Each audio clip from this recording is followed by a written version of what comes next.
Hello everyone and welcome back to my channel. And if you're new here, thanks for joining me and I hope you enjoy this video enough to hit like and even be willing enough to subscribe. Anyway, I'm Katie and we are on door number 9 of the Christmas countdown. Yay! So there's a bit of confusion, no surprise there then, with what I was interpreting this as. Looking at it now, it's quite clearly a chick, but I wanted to turn it into a duck, and I was getting rubber duck vibes to start off with. So that's what I've done. Now, you may be asking, why am I drawing a duck sitting in a teacup? Well, let me explain. Here in the UK, I come from a place referred to as the Potteries District, and back during the Industrial Revolution, all the different areas and counties and towns throughout the UK, they kind of had the specialised areas, and where I live, pottery was ours, and all of your Royal Doulton and your Wedgwood and all your fancy stuff and your Spode, that was mostly produced where I live. So I wanted to make a little nod to my hometown, and also the duck. Well, if you're familiar with my area, if somebody says, "Ayup duck, you're right," that's a really nice thing for one of us people to say. One of us people, that sounds really formal.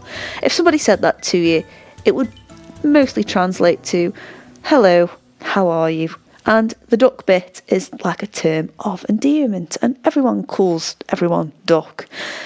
It's just one of them things. It's part of our dialect, part of our little microculture. I don't know. I just call people duck, and people call me duck, and that's normal.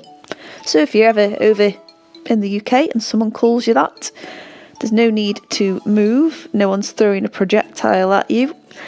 Someone's just being nice. So it's a little nod, and I thought the duck in the teacup would be a nice, nice representation of the Potteries District. That strange little bottle in the background represents a bottle kiln, because back in the day, that's where all of the pottery was fired. So it made sense, and I don't know, I think it just sort of added a little something extra to the picture. I suppose really I'd better talk about what I've used. I mean, that's assuming you've hung on this long.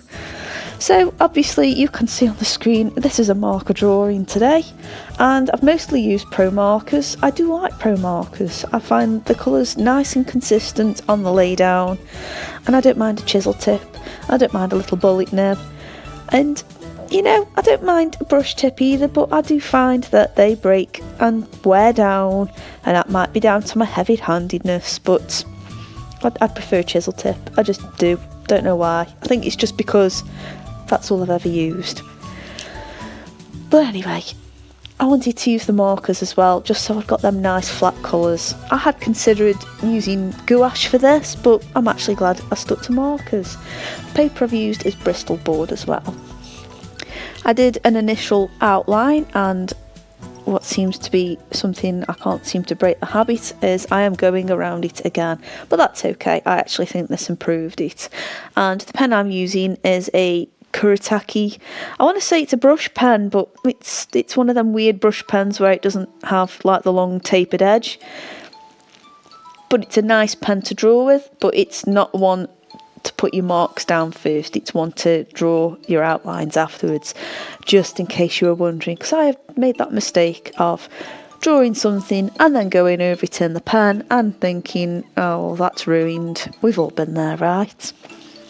Anyway, I just want to say thank you so much for watching, and thank you to everyone who's been commenting as well. It really means the world to me that you're enjoying this bit of fun. If you haven't, hit that subscribe button, and I will see you tomorrow for door number 10, me ducks. Bye!